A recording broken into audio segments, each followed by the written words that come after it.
Perry watched in horror as a man with a blurry face walked toward him in a blurry surroundings.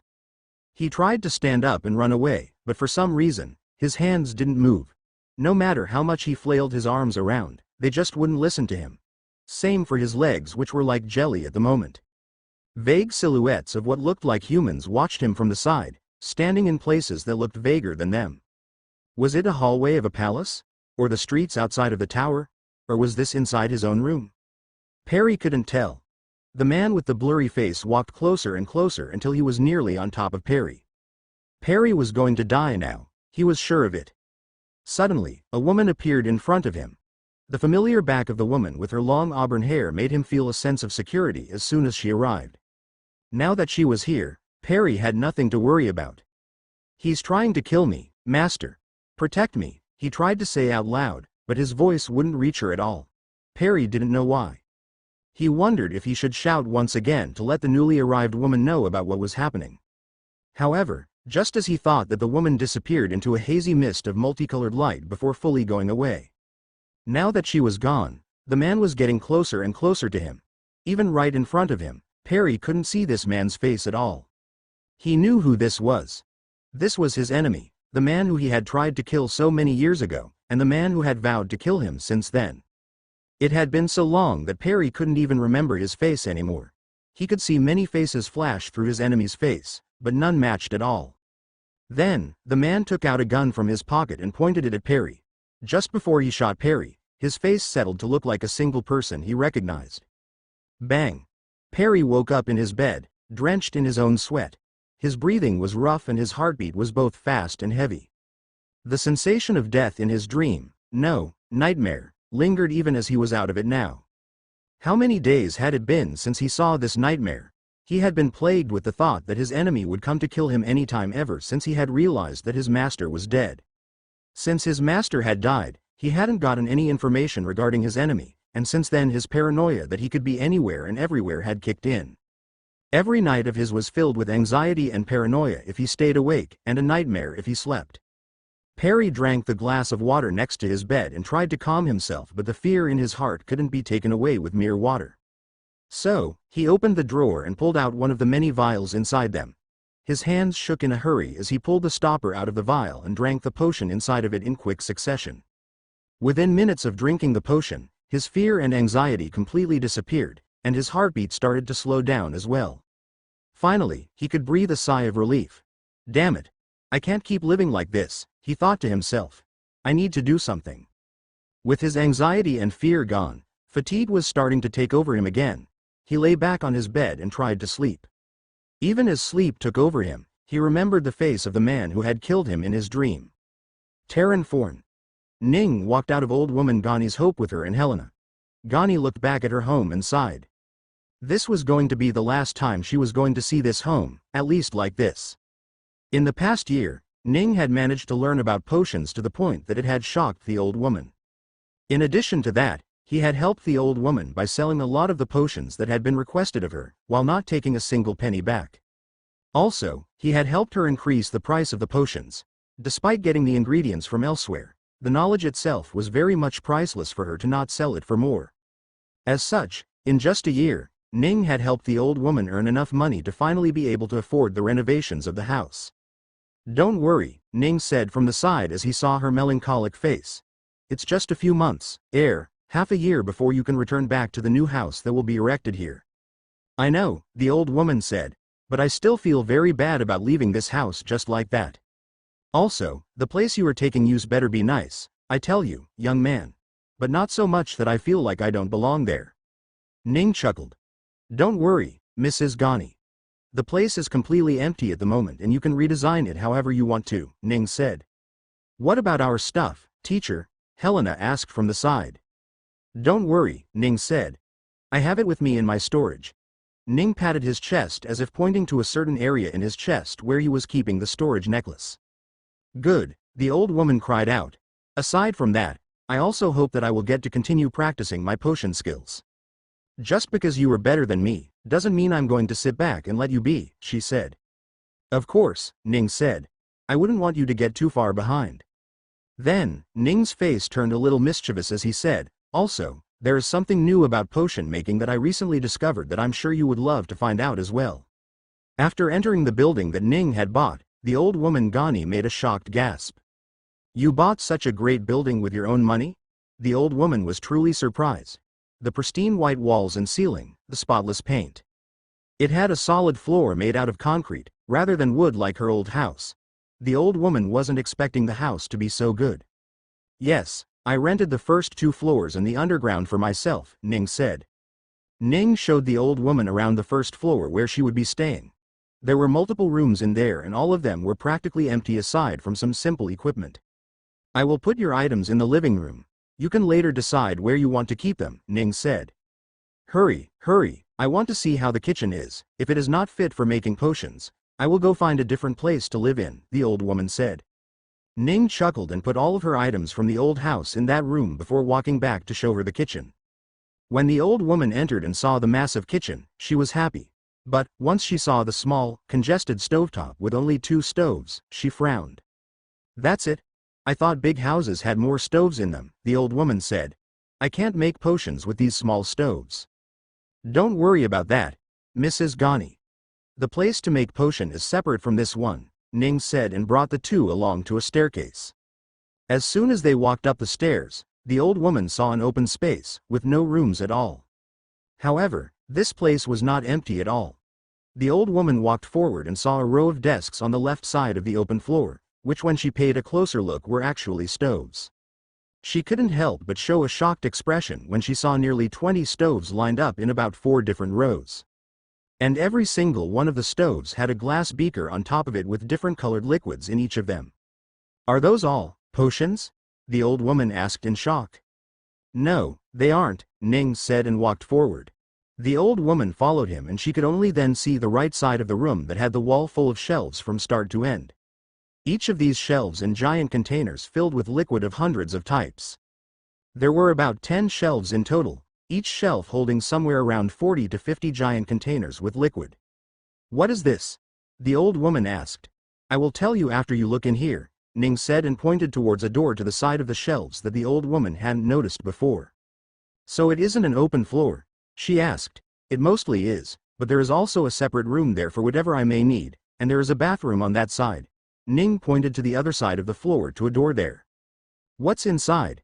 The old woman was curious, so she opened the door to the room and was suddenly met with cold air to her face. The air was too cold for her, so she quickly closed it, not before taking a peek inside to see what it had. "So many potions." The old woman's voice rose to a screech in surprise. Never in her life had she seen so many potions in such giant containers before. "Young man, just how many potions have you made?" she shouted. Ning chuckled again. "Those aren't potions, Mrs. Gani. Those are ingredients of potions," Ning said. "Huh?" The old woman was confused a little. "Come, let me show you," Ning said and brought her forward to an open desk. "What potion would you like you to make?" Ning asked. "What?" The old woman looked confused. Let me choose for you. Let us make a fatigue-removing potion today, okay?" Ning asked. The old woman nodded to go along with what he wanted to do. "You know the recipe, right?" he asked and brought out a piece of paper to write down the recipe. "I know the recipe, young man. I taught you at MYS. Wait, that's not the proper ratio," the old woman said when she saw the recipe Ning had just written. "Don't worry. I have experimented a bit, and for what I need to do, this is the correct recipe," he said. "Come." He took her along with him to the shelves, and only then did the woman see the many names written on the container of the giant liquid. They truly were all ingredients. Some were ingredients that even she didn't know about. "Let's take 2 parts of blue orange's peel, 1 part of thunder pine's bark, 1 part of morning glory, 2 parts of novice roots," he continued saying the recipe of the ingredients as he went around the shelves looking for the ingredients. Every time he found the ingredients, he would use a hollow glass rod with a marking on it to take out that many amounts of liquid from the giant containers. When he finally put the 3 parts of frostberry's seed, the vial in his hand was now full. Then, he put a stopper on the vial and violently shook it for about 10 seconds. Then, he handed it over to the old woman, who saw the sky blue colored liquid inside the glass vial. When she saw that, she could not hide the shock on her face at all. "This is the fatigue-removing potion," she said with a surprise. That was the exact color of what it was supposed to be. She opened the stopper and the smell was undeniably belonging to the potion. In a single gulp, she drank the whole thing, and within seconds, she could feel the tiredness she was feeling from today's moving ordeal vanish just like that. "So you can make any and all potions whenever you want to?" she asked with shock in her face. "Yes," Ning said with a smile. The old woman thought for a while and said, "Teach me too." Ning started explaining to the old woman what exactly he had done. A few weeks after getting this place and making potions, an idea struck Ning. Since every potion was just ingredients boiled in water, he started wondering if the ingredients boiled in water individually would do the same thing. When he realized that they worked just as he wished, he started boiling ingredients in bulk. He kept a note of how many ingredients were being boiled in each batch and then evaporated that to get a concentrated solution. By the time he did the process about 10 more times, Ning would have enough concentrated solution to fill a giant solution. In a similar way, he had prepared the solutions for all the ingredients he could prepare. Then, he started experimenting. He followed the recipe, but he realized that the recipes needed slight changes to the amount. But it was a small enough change that Alex could rewrite dozens of recipes in a single day.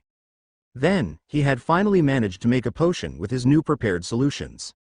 After that, he pulled no stops as he practiced it day after day until he had reached a point where making a potion was as easy as gathering ingredients to him.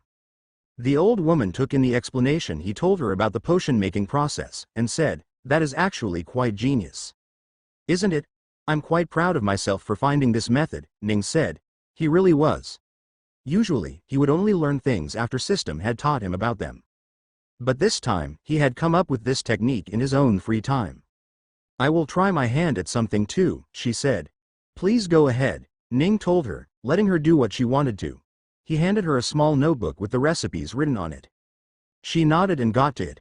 She followed the ratio on the recipe and put in ingredients one after another. "I can't find the lily buds anywhere," she said. "Oh, the solutions that go bad at room temperature are kept in the cold room. I had someone install a refrigeration unit inside that room," Ning said.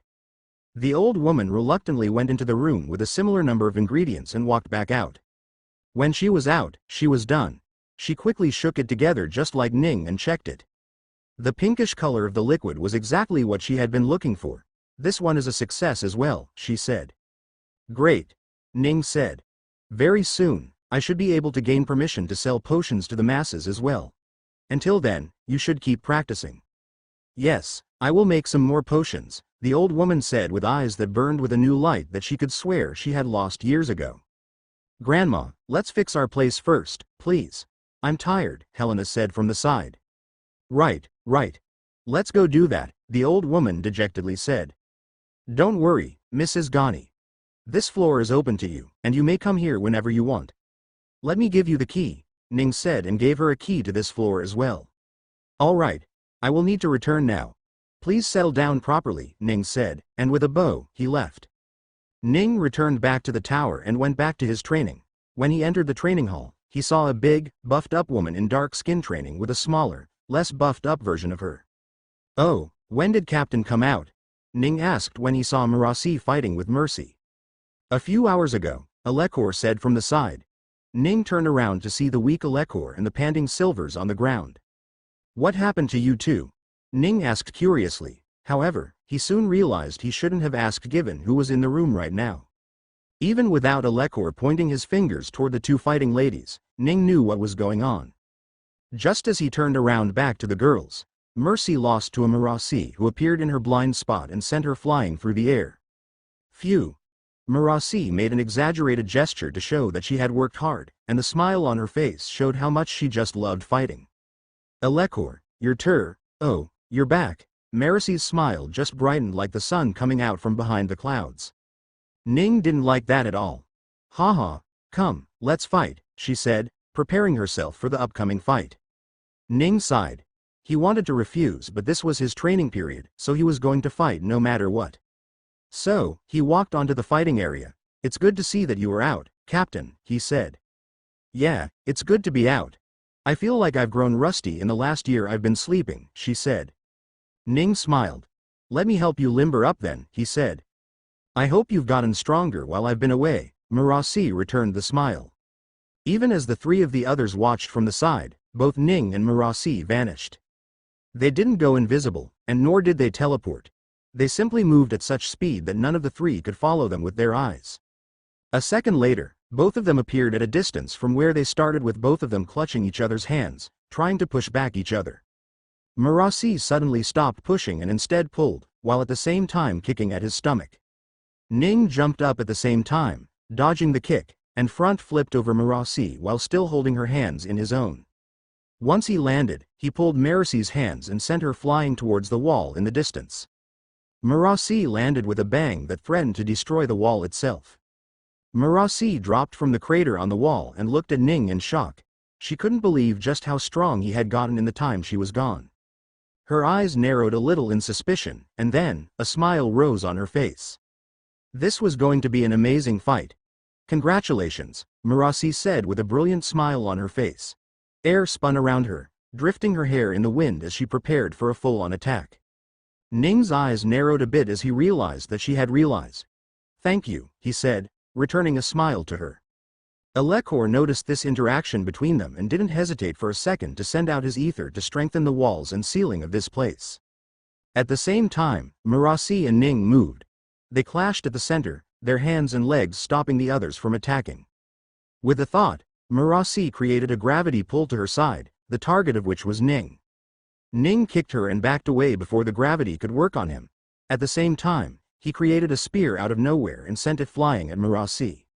When it struck her, the blade on the spear bent sideways with not a single nick on her skin. Marasi created a large bang noise, but it wouldn't reach Ning through the vacuum he had already created around him with his reverse gravity around him. At the same time, Ning created a massive flash of light that made Marasi wince a little before quickly opening her eyes to see Ning run towards her. Seeing that, she punched him. However, just as their fists touched each other, she realized she had made a mistake. A massive force struck her on her back, which sent her once more flying towards the wall. However, this time she managed to twist in midair and remained flying there. She watched the fake Ning disperse into a bunch of light. Second hit, Ning said with a grin on his face. Marasi shook her head. She couldn't believe that she had yet to land a single hit on him when he already hit her twice.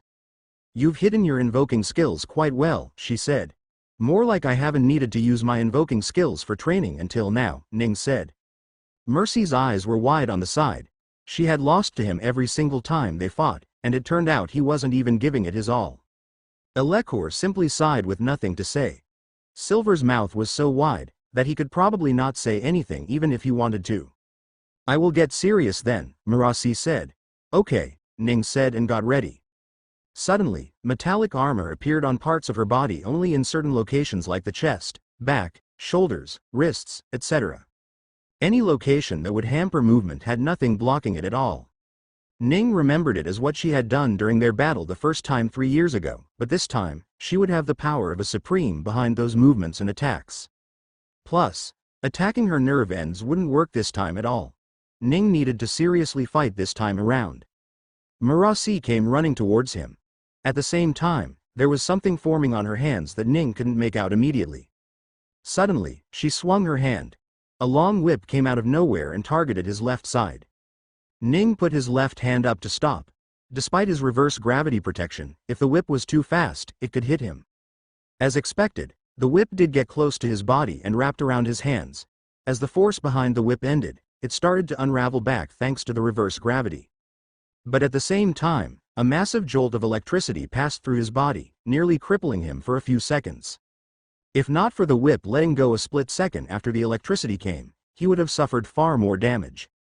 Damn, she's really not playing around, Ning thought. He looked at Marasi's gloves and realized that there was probably some sort of insulator inside them to protect herself.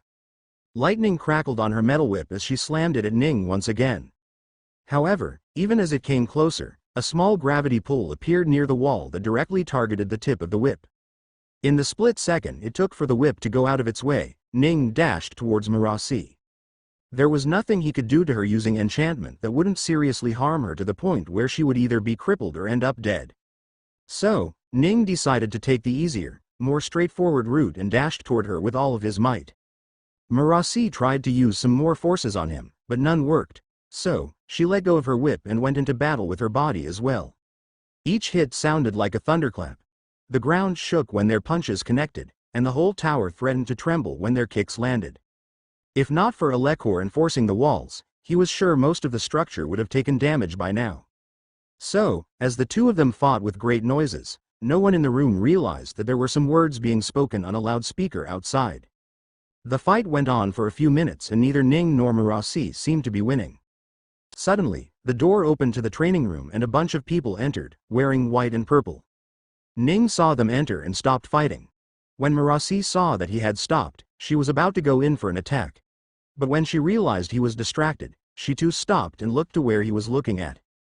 A man had entered the room, followed by a bunch of other men and women. Marasi's eyes changed when she saw that man. "Jason? I didn't know you had woken up already," she said, and her eyes flickered to joy as a smile appeared on her face. She slammed her two fists together in provocation and asked, "Are you here to train with me?" she asked. "Save your provocation, I'm not here for you," the man said as he looked around and asked, "Who is Terran Forn?" Jason Dial looked like he was in his late 40s and early 50s, with streaks of white hair all throughout his head. He had a small stubble on his chin, but his mustache was mighty thick. He was a tall man and wore a white uniform himself. From what Ning could see, he clearly led the way for the others. Jason? He thought as he remembered that name. That was the name of the third Supreme that Ning hadn't seen before? Jason, Tristan and Marasi made the three Supremes of the Ether Tower. And he has come here looking for me? Ning thought. Marasi stepped forward. "What do you want with my subordinate?" she asked. Jason frowned. He really didn't like interacting with this hag. "It's an order from the Lord. We're to immediately capture him and bring Terran Forn to the Lord." "The hell?" Ning shouted before he could even hear it all. Jason looked to Ning. He had a guess already who he was. He was the person they were looking for, most likely. But the battle he just saw. That was a bit too much for him to believe that was who he was. "What's this about?" Marasi turned to Ning to ask him softly. Ning shook his head. "I don't know. I haven't interacted with the Lord since after the day I arrived here," Ning said. "Did he find out that I was learning potions and got paranoid that I might poison him?" Ning wondered. "Did he do anything against the law?" Marasi asked. "Stop asking so many questions. It's the Lord's orders," Jason said with an annoyed look. That only made Marasi's frown deepen. She understood that something underhanded was going on here. "Tell me the reason, or I won't give him up," Marasi said. Jason frowned now as well. He turned around to say something to his subordinates. At the same time, Ning heard some words coming out of thin air from next to him. "Captain, it looks like the Lord is planning something. The entire tower is mobilizing, and some of the members were sent here to capture Brother Terran," the voice said. Ning didn't have to even guess to know who that voice belonged to. He looked to the front and as expected, near Mercy and Silvers, Alekor had already gone missing. This man had somehow managed to slip through from one side of the massive room to another while in the midst of three Supremes. Ning was genuinely impressed. Marasi wasn't lying when she said his ether arts uses one of the best in the tower. Below Supreme, he might have been the best member of the battle force. At least, for sure after Ning had ranked up once again. "Why would the Lord want to capture Terran?" Marasi asked. "He's an asset to the tower. Perhaps one of the most important ones." Alekor kept quiet for a while as he too didn't understand why this was happening. Ning decided to help them understand. "The Lord wants to reach Overlord, so he wants me to give him all the ether I want. He called me very early on for that, and I refused him," Ning said, hesitating to speak any further. "Just for that? I don't see why he would want to capture you. Antagonizing you is not going to get him the ether he wants, is it?" Marasi asked. Ning sighed. He had to continue, whether he wanted to or not. The Lord was talking about using the tower to become the sole leader of the whole world just so he can bring peace through fear. So, I may or may not have threatened him that I would take over his position from him within 3 years after I, myself entered the Underlord rank. Ning looked to the front and said, "It seemed, the old man made his move before I could." Marasi sighed now that she heard the explanation. It made sense why he wanted him out of the picture. Then, her eyes flashed with something. "What did you say about him wanting to take over the world?" she asked. "That's what he said. He apparently wants peace, but he's going about it through fear and terror. If people are scared, they are too scared to do anything bad is his philosophy," Ning said. I see, I will try to stop him from taking you then, Murasi said. She turned to speak to Jason, but another man entered the room. A short man with purple hair walked to the front as well. Murasi's face changed. It's quite the reunion today, isn't it? Murasi asked when she saw Tristan. Can we just get it over with already, Murasi? I'm tired and I don't want to work more than I have to, he said. Ning understood Tristan's character from the time he had become their examiner in the battle force entry test. I won't give up one of my men without a proper explanation of what is going on. Murasi stood her ground. Ning felt grateful towards her. So, what can you do now? Murasi asked. Want to fight 2-on-2? Her eyes were starting to shine with battle hunger again. Damn it! Jason cried out, he'll be here anytime. Halfway through Tristan's words, the space twisted around him and an old man with white hair walked out. Despite being old, there was strength in this man's legs. He walked to the front and stayed where he belonged. In front of everyone. Ning couldn't help but frown again. The Underlord was here. Murasi, get out of my way. I'm here to capture that man, the old man Perry said. Lord, but there needs to be an expla. Murasi's body lurched backward mid-speech and slammed on the wall behind her. Despite being on guard, she was swatted like a fly. Without even looking back, Ning realized that she had been knocked out.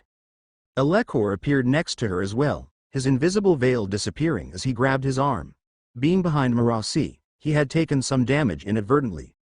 Ning turned around, alone on the fighting stage now, and stared directly at the old man with anger in his eyes. As well as fear.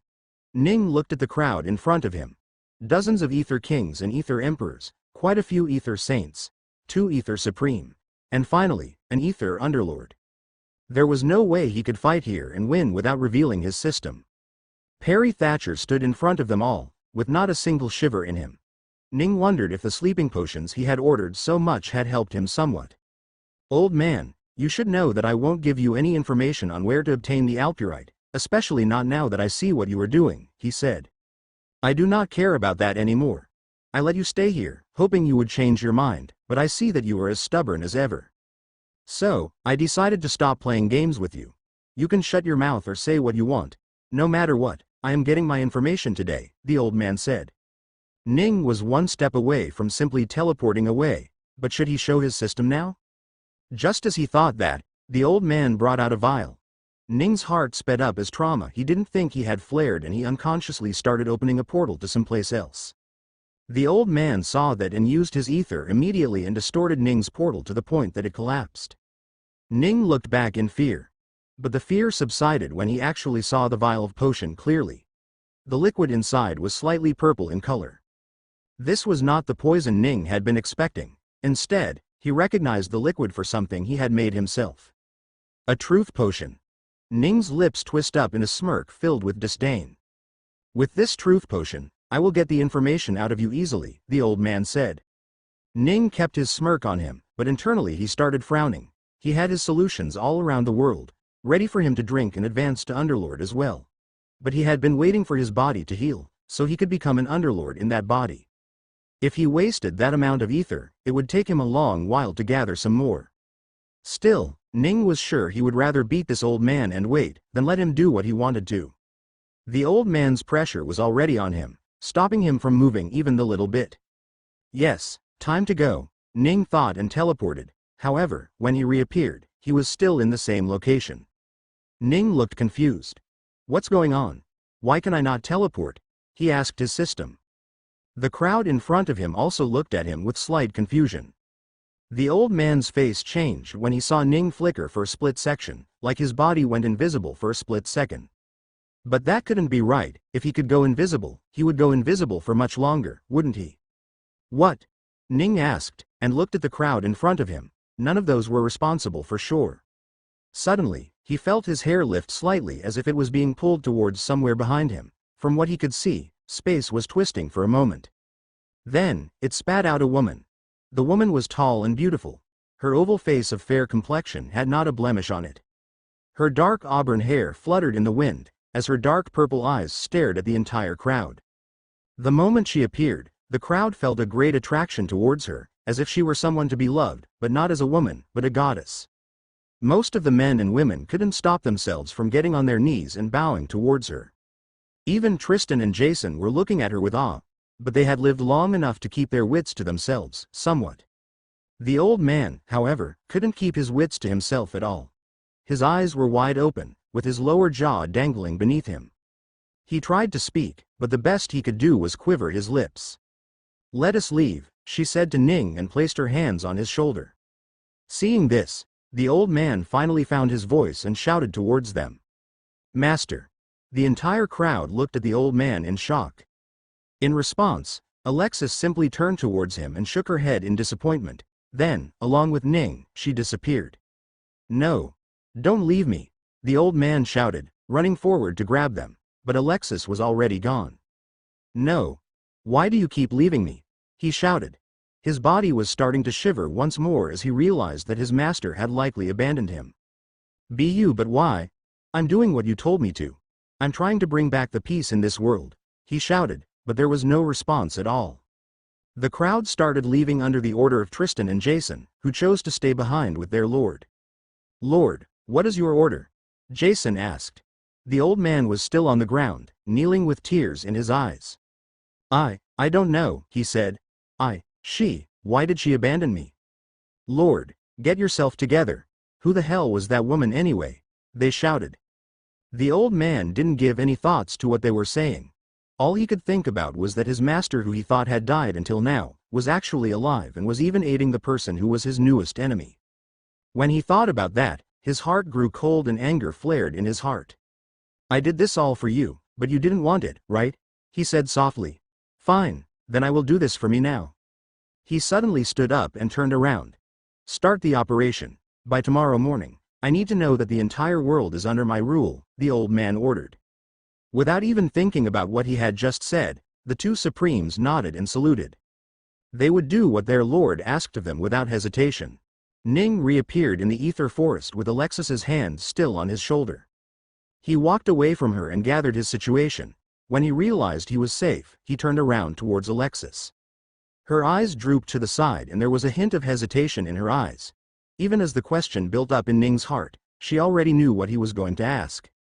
"Why did he call you, Master?" Ning asked. Alexis sighed. She couldn't get out of answering this question no matter if she wanted to or not. "That's because I taught him the ether arts, just like you," she said. Ning felt his heart sink to his stomach. "You taught that bastard how to use ether? Were you the one who progressed him to ether underlord as well?" he asked. Alexis couldn't help but sigh. "He wasn't all that bad when I met him. He was a young child born into poverty. I found him after he was buried his parents who were killed in a war between two countries. I told him that I would help make him strong, and in return, I asked him for the same thing I asked you, to return peace to this world," Alexis said. "And?" Ning asked. "I gave him the same task as you too. Defeat the head of the tower and become the head yourself." The one at that time was an ether supreme, so after a few hundred years of training under me, he reached a level where even as a saint, he could fight him and defeat him. Then, I waited for him to bring peace back to the land, but all he would tell me was that it's a hard thing to do and that I should wait patiently. But I couldn't wait patiently at all. I wanted to see the peace in this world return, and I feared that by the time it had come back, I would disappear. After all, you had already broken the peak of afterlife, and thus my own life was slowly disappearing," she said. Ning's eyes changed when he heard that. Do you mean to say that the destruction of the peak of afterlife and you dying are related?" he asked. "How is that possible?" he asked. "Was there something in the peak that affected your lifeline?" Alexis gave a dry smile. "The portal you came through, that was my lifeline," she said. Ning's eyes sharpened. "How?" "A few tens of thousands of years ago, when the portal suddenly appeared on that peak, it spewed out an unimaginable amount of energy into the air, which this planet absorbed. As the planet absorbed more and more energy, its intelligence increased as well, and from that intelligence, I was born," Alexis said. Ning's eyes went wide. "You are the planet Vilmore itself?" Ning asked with shock in his voice. "In a sense, yes. It would be easier to call it the will of the planet, but you are not wrong either," she said. Ning looked at her in shock. The will of the planet, he had heard of such a thing existing back in Kumia, but never had he realized that it could give life to such a complex being. Suddenly, the system spoke. Ning didn't even hesitate. "Give it to me," he said, and suddenly, a vast amount of information embedded itself in Ning's mind. When a heavenly body existed, at a certain threshold of energy, they acquired wills of their own. Most of the time, they will barely have any intelligence. Celestial manifestation, otherwise known as will manifestation, was when a heavenly body with a will was intelligent enough to manifest itself in a physical form. Beings of such kind had unimaginable power and held a great deal of authority over their own system.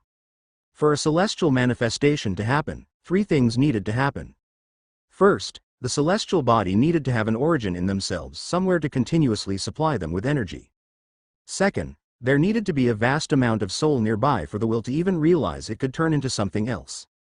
The most powerful of the souls, the human souls, worked best for this.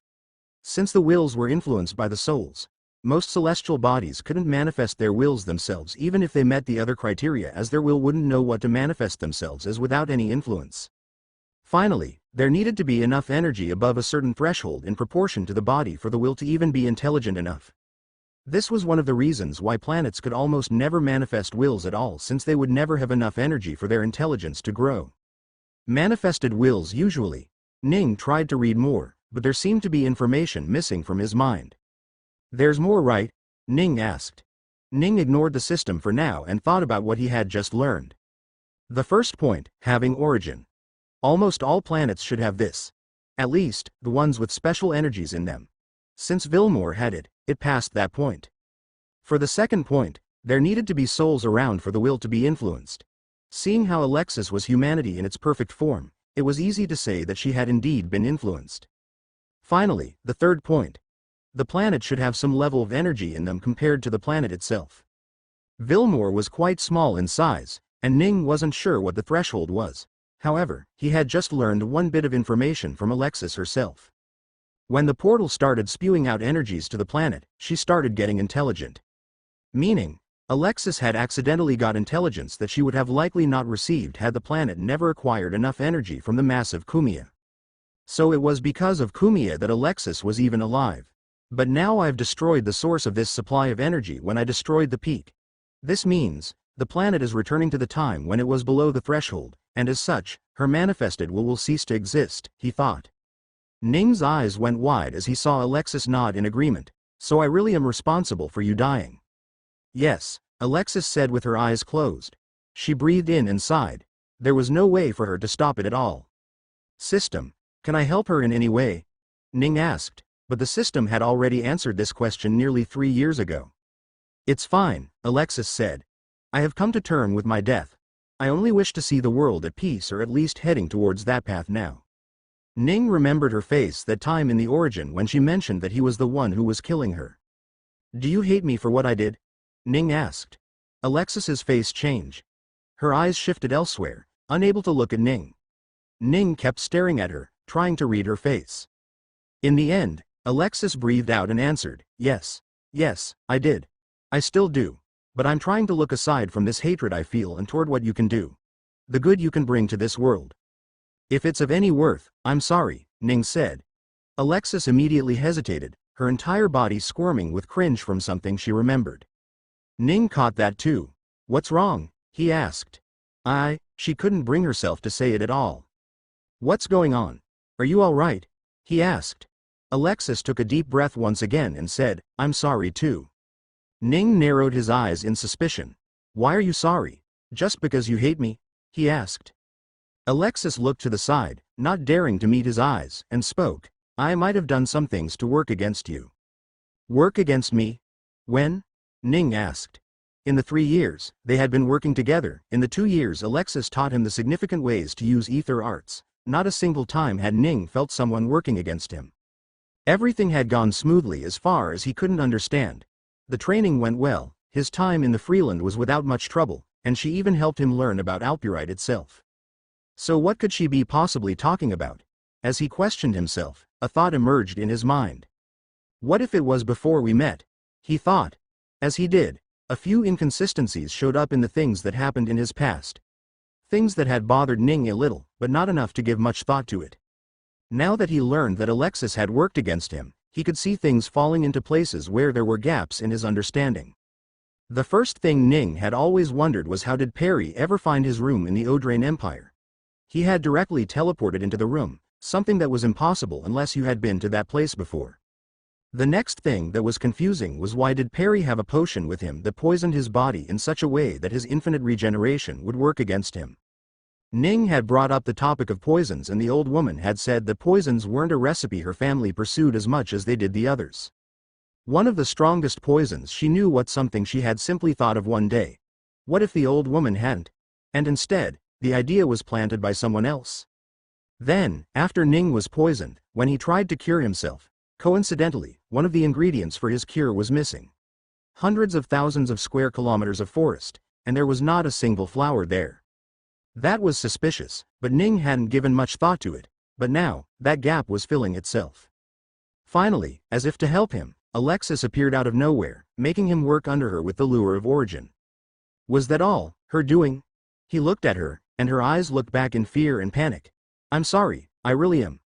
I really hated you at the time, and my disciple asked me for my help. So without thinking, I gave him the way to ruin you.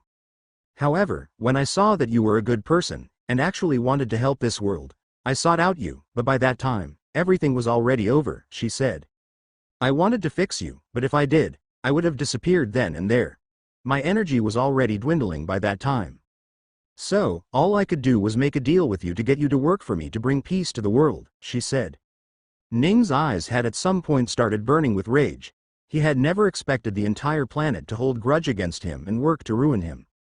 Alexis's lips quivered a little and she spoke. If it's of any help, I can give you this, she said as she put her hands out. As she did, light shined through her hands and something spherical appeared in her hands. When the light disappeared, something that looked like a white marble jabbed all around with 1,000 red needles showed up on her hand. Ning looked at it curiously. Not even a split second later, his eyes went wide. Scarlet blood lily? He asked in surprise. Alexis nodded. I know I have wronged you and I wish to mend our relationship with this. You can continue to hate me if you want to, but please help me bring peace to this land. I had put my hopes on Perry, but that child, he's been corrupted by power. Please, fulfill this last wish of mine. I beg you, Alexis said as she got on her knees and bowed toward Ning. Ning couldn't help but feel horrible seeing his master bow in front of him. He still felt hate, but just like her, surely he could put it aside for now, right? Stand up, he said. After I heal myself, I will go heal this world. Ning teleported away from when he was in the forest and instead appeared back in the house he had got for himself. Ah! The old woman yelped in shock and nearly dropped the giant beaker of clear liquid she had in her hands. Oh, hello Mrs. Ghana, Ning said and immediately started looking around the room. What? How did you get in here? The old woman shrieked. Alexis appeared after him, giving the old woman another scare. However, instead of being completely fascinated by Alexis as everyone else did, she looked at her with curiosity in her eyes. Have I seen you somewhere before, young lady? She asked. Before Alexis could answer, in your dreams, Ning grabbed the old woman by her shoulders and started pulling her aside. Where's Helena? He asked. She's downstairs making her room, the old woman said. Why don't you go help her for a bit? I have some things to do here, Ning said. The old woman stopped and didn't budge an inch. Then she turned around and looked at both Ning and Alexis. Then, she harumphed and started walking away. Young men and women these days, so disrespectful. Won't even stay until night falls to follow their carnal desires. Ning blushed a little when he heard that, but now was not the time to get red in the face. He immediately brought out a small beaker and dropped the scarlet blood lily to start boiling it. He didn't have an accurate idea of what ratio the blood lily's solution had to be in the potion, so he went with the traditional way of making the potion. He brought out the rest of the ingredients he had prepared for years and dropped them in that beaker. Now, all he had to do was wait. As the ingredients boiled in the beaker, Ning started asking Alexis more questions.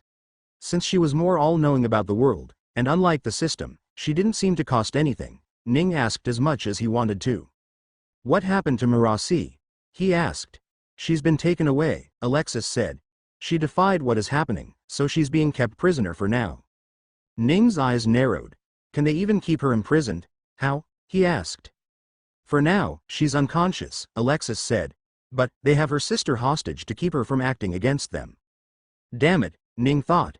He wondered if he should go help them right now. He's really doing it, Alexis suddenly said with a blank expression on her face. He's doing what? Ning asked. He's started the domination of the continent, Alexis said as tears flowed down her eyes.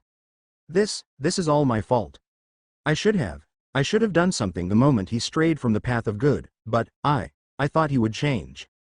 Ning looked at her with nothing but pity. Don't worry, I will fix it, Ning said.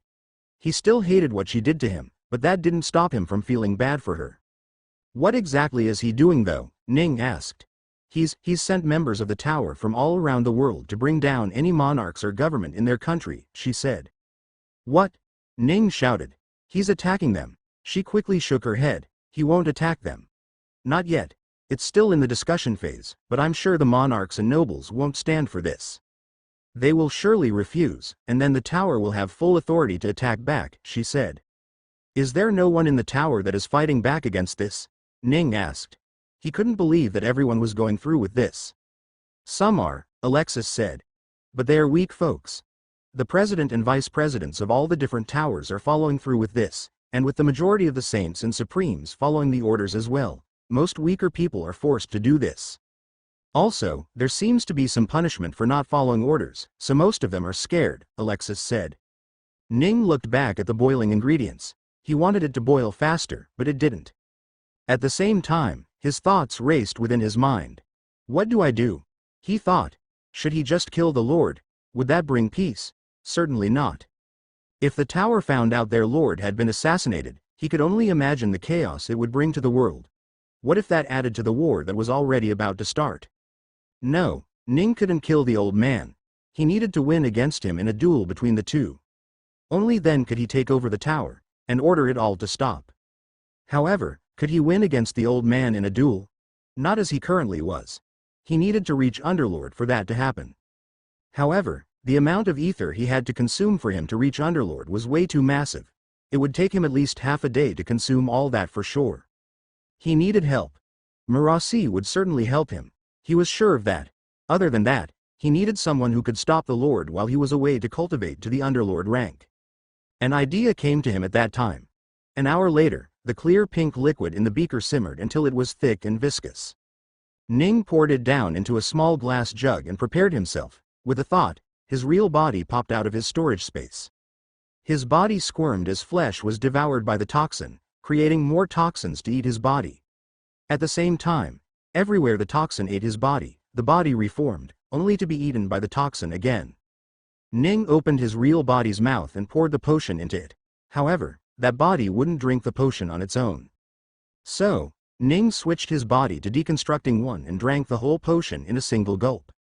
Now, he had to wait and see how this potion would work.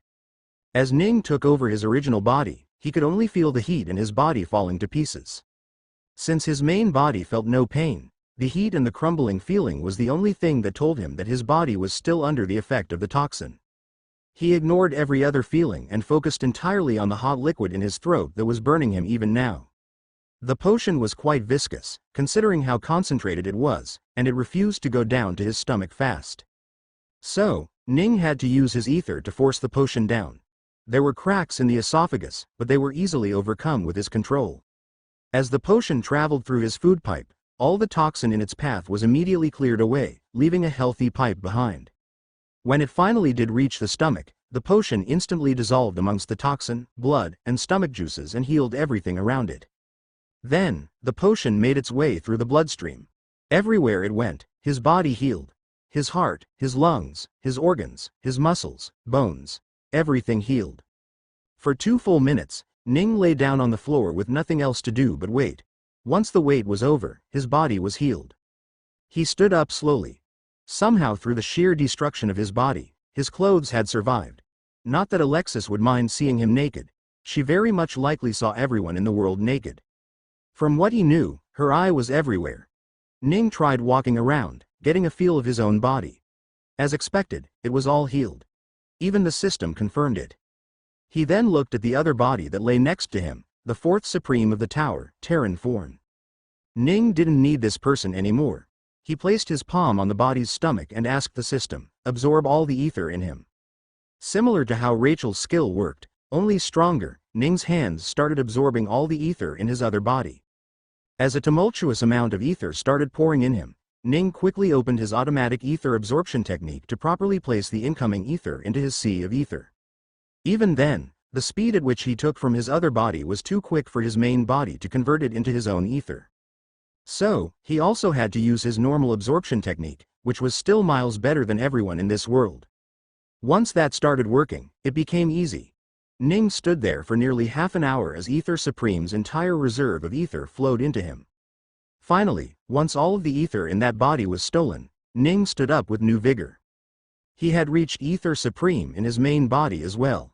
That's nice, he thought. Can I win if I use this body against the old man? As he thought about that question, the answer was obvious to him. Probably not, he thought. He would have to use his system to truly beat him, and that would cost him a lot of energy that he would rather not use at all. I'm going to have to do it the classic way then, he thought. Time to reach Underlord. Reaching Supreme had taken him half an hour. Reaching Underlord, that would surely take him at least 5 hours. Ning didn't have that sort of time at the moment. So, he needed to make that time. He turned around to Alexis and said, "We need help from anywhere we can. Where is the other Underlord that Perry is afraid of?" Alexis's eyes narrowed. "Are you sure you want to use him? He hates the tower as much as he hates Perry," she said. "If he hates the tower, it's better for us. We need that person to delay as much as possible," he said. She nodded and closed her eyes for a second before opening them again. "Let's go." With a swing of her hand, they disappeared. Darian sat in his chair as he read the report in his hand that he found hard to believe. But if it's that bastard, he would surely do something like that, he thought. The chair rocked as he read more and more information. The tower had, out of nowhere to everyone's understanding, decided to take over the world. The fighters moved around the city, controlling it like it was their own. Anyone who tried to resist was captured and imprisoned. From what he could see, the prisoners weren't treated badly, as the ones that followed the orders still seemed to have a hint of humanity in them. But there was also information about blatant abuse of power. That bastard, what is he thinking? Darian got angry. He even thought of going to attack him, but no, if he could do that, he would have done so ages ago. That bastard was way better than him in the ways of ether, and even if he could fight him, he was one against the head of the entire world's largest organization. There was no way he could do any of that. Just as he was thinking, the space in front of him twisted for a split second before two figures appeared out of nowhere. A man and a woman stood on the carpet in his well-lit room not 2 meters away from him. He immediately stood up and used his Underlord powers, but for some reason, neither of the two showed any reaction. "We're not here to fight," the man spoke before he could do anything else. "Then why are you here?" Darian asked. "We need your help with resisting the Lord of the Tower," the man said. Darian frowned and eyed the two. "Who are you people?" he asked. He had never thought that aside from that bastard, there would be anyone who could possibly fight against him. "Ah, sorry for the late introduction. I am Ning Ruigong, and this is my friend, Alexis." Ning introduced himself with a hand in front of him. Darian looked suspiciously but still decided to grasp the hand. "I am Darian Cannon." Ning looked at Darian in shock. The tall man had a gray beard with black hair on his head that seemed to be dyed. His age seemed to put him somewhere in his 50s, but who could really tell how old this man was? He might have even been nearly 1,000 years old. He wore a coat even on the inside as the cold chill of the night was coming in through the window. Ning could hear the rain pelting the outside window. However, a single question ran through the shocked Ning, who couldn't help but ask out loud. "Cannon? Like Zand Cannon?" he asked suspiciously. The old man's eyes raised. "You know your history, kid?" he asked. Ning chuckled a little when he heard the word, "Kid, are you a direct descendant?" or Ning asked. "I'm as direct as they come," Darian said. "Then why aren't you the emperor of the empire?" "I thought the empire changed royal family because every single one of you was dead," Ning said. A frown appeared on the old man's face. "Not everyone died in the coup. I survived for sure. And I will keep surviving until everyone involved in that event is dead," he said. "Who was Invo?" "Actually, never mind. I don't have time for that right now. I need your help in stopping the tower," Ning said. "What do you want with me?" the old man asked. "You are an Underlord, so I want you to take care of the Lord of the Tower," Ning said. "What use can I be? He is already mobilizing his entire organization. He will have people by his side," Darian said. "I don't want you to beat him. Just delay him," Ning said. "Delay? If I'm fighting that bastard, I will only fight until I kill him, Darian said. But I can't. Not only is that bastard strong himself, but he is also in the presence of other Supremes. Ning thought for a moment. I can take care of the Supremes. You just need to worry about the Lord. Can you do it? Ning asked. Darian's eyes shined. If you can truly take care of the other Supremes, then I can fight that bastard, Darian said. Great, Ning said. She will take you to the Lord. I will go take care of the Supreme problem. Afterward, I will go break through and handle the Lord myself. Okay, Darian said and took off his coat. He was ready to go battle. Take him there, Ning told Alexis, who hesitated for a moment but still followed his orders. With a touch of her hands, the two of them disappeared. Ning sighed as he looked out of the window. It was dark and raining, making him wonder where exactly he was. He didn't have time for that. Where is Marasi held? He asked the system. Once he got the information, he disappeared. When he reappeared, he found himself at the bottom of the tower, in an underground cellar where people were kept. Ning saw many individuals sitting around in a place where ether was constantly pulled away from the location in spheres that Ning himself had provided. Fortunately, the concentration of the liquid didn't work on anyone at Saint rank or higher, so, even though he was here, Ning's ether wasn't being pulled away from him at all. There were almost no guards here, with the entire prison asleep for some reason. Even the two guards at the far end of the room reacted almost too late. They quickly shot up to their feet when they saw Ning. Identify yourself, they shouted with their guns pointed towards Ning. Since their ether had been stolen away, they were stuck to using mortal weapons. With his body enforced by the power of an ether supreme, he barged through them, neither of who could do anything to him. They were unable to shoot him since they didn't want to wake the other imprisoned people in the room. They only stopped pointing their guns at Ning when he ripped open the metal door with his bare hands. At that point, they knew their small guns were useless. Ning walked into the room and found Marasi completely knocked out on the floor. Captain, Captain, Ning called her as he slapped her cheeks lightly. Marasi suddenly stirred and opened her eyes. Who? She asked when she saw Ning. Huh? He thought for a moment. Marasi snapped open her eyes and flipped up from where she was to move away, but the room she was in was cramped and she hurt her head. Captain, it's me, Ning said. Marasi recognized the voice, but the face was not it. Terran, did you change your face? Why? She asked even as memories from right before she was knocked out flooded into her. Yeah, it's me, Ning said. This is my real face. What? She asked in shock. She slowly pulled her hands up to get ready to fight.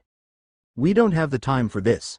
Mercy, Silvers, and Alekor are in trouble. In fact, the whole world is, Ning said. What? Marasi's eyes changed the moment she heard about her sister. Where is Mercy? What happened to her? She's being kept hostage so that they can gain leverage over you. All three of them have, Ning said. Huh? Leverage for what? Marasi asked. To keep you away from opposing what they are doing, Ning said. Marasi's eyes got cold. What are they doing? She asked. Ning gave a brief explanation of what was going on in the world at the moment and concluded it by saying that someone was going to fight the Lord, but in the meantime, she needed to take care of the other two Supremes. Marasi's cold eyes sharpened. I will do it, she said. Then, they faltered again, as if she just remembered the problem that she had momentarily forgotten. But they have Mercy, she said with an unsure face. I know, Ning said. That's why we are going to save them first. Drink this and absorb it, Ning said as he handed her a bit of his ether liquid. Marasi had fought with him for a while and used up a good chunk on her ether reserves. He couldn't send her to fight not one, but two ether supremes while at a disadvantage. Marasi saw the glistening dark purple liquid in front of her, and her hands slowly moved forward towards it without even thinking. Ning let her grasp it and slowly opened the vial of ether liquid. Like taking a shot, she downed the entire vial in a single motion. The guard outside looked in horror as he saw it all. As an ether artist, he would recognize ether no matter what form it was in. You good? Ning asked after a while, to which Marasi nodded. Then, Ning took her hand. Marasi looked as Ning grabbed her hand. She could see the cramped prison walls and the terrified-looking guard outside of it. The next moment, she was in a large, open room with a high ceiling and deep blue walls with a lot of light. What? She shouted in surprise at the sudden change in location. What was going on? Had she been teleported? We've got company, Ning said while looking at something that Murasi didn't see. So, she immediately turned around to find her sister and subordinates tied up to some chairs. Mercy's eyes propped up with relief when she saw her sister. She tried to speak, but there was a metal chain wrapped around her face on top of a cloth to gag her from speaking. There were tear stains on her cheeks, and even Ning started feeling heat in his eyes. Alekor had a swollen face, likely from getting hurt when trying to escape. Similar to Mercy, he too was wrapped around in metal chains, which was likely enforced with ether to stop them from leaving. Silvers, on the other hand, had given up already and was slumped on the chair. Maricy's eyes blazed with fury when she saw the three of them, and her eyes slowly drifted towards the right corner of the room where a small man was sitting on a chair with an unpleasant face. "How the hell did you get in here? Why did no one notify me?" Tristan said with a frown on his face. "You dare tie up my sister?" Murasi got angry all of a sudden and got ready to attack. "Tisk tisk tisk. Don't get hasty. They're still my hostage, you know," Tristan said. "Can you deal with him?" Ning asked from behind Murasi. "Yeah, he's easy to deal with, but I will need your help with saving my sister," Murasi said. "Don't worry about your sister for now," Ning said. "I can save her easily. Worry about defeating him and then going to fight Jason. Can you do that?" Maricy's eyes shook a little. "He will be easy, but Jason will be a little harder," she said. "You don't have to fully think of defeating them. Just keep them busy while the other guy gets the Lord busy," Ning said. Murasi didn't answer but nodded. "What are you two ta?" Tristan was halfway through his words when Ning vanished. He quickly turned his head around to look at where he could have possibly gone. And only then did he notice that his three hostages had gone as well. "You really dared to try and take my subordinates as your hostage, huh? You've grown some balls, Tristan," Murasi said with her hands crossed over her chest. Tisk. Tristan couldn't help but feel angry. He didn't even notice when his hostages were taken away. And now, he had to fight with a battle maniac. He had chosen the task of looking after the hostage because it was the one that took the least bit of work.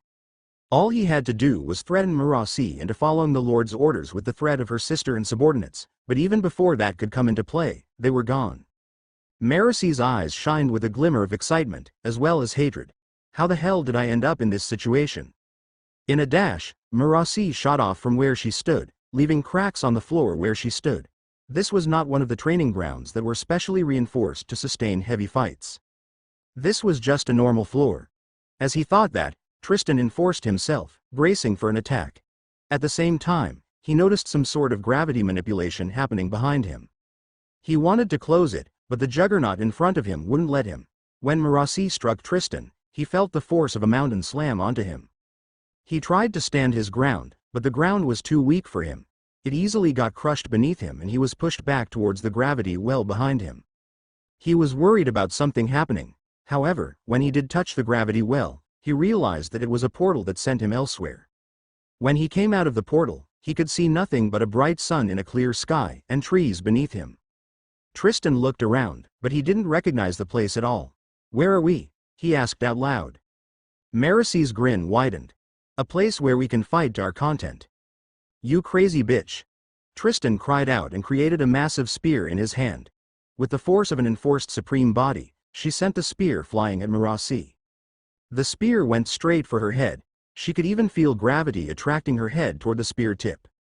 With a flick of her hands, Murasi cleared the gravity on the spear and twisted her neck at the last moment.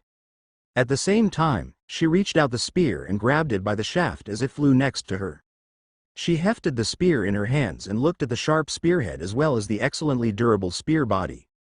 "You were going for the kill, weren't you?" she asked. "Good.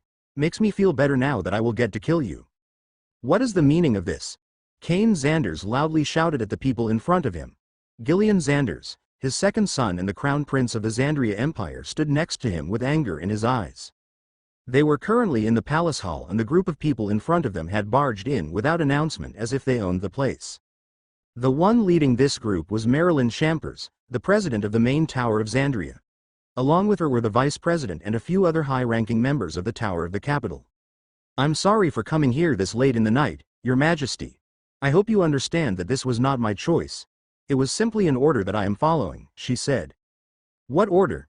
Kane asked angrily. He had already heard reports from all over the capital and knew what was going on, but he still wanted to hear it all from the members of the tower themselves. "We are ordered to take over the empire, Your Majesty. From now on, the Empire of Xandria belongs to the tower," Marilyn said with no emotion in her eyes. "Bullshit. You think you can take our empire just because you want to?" Gillian strode forward before his father could speak. "Prince Gillian, please beware of who you are speaking to.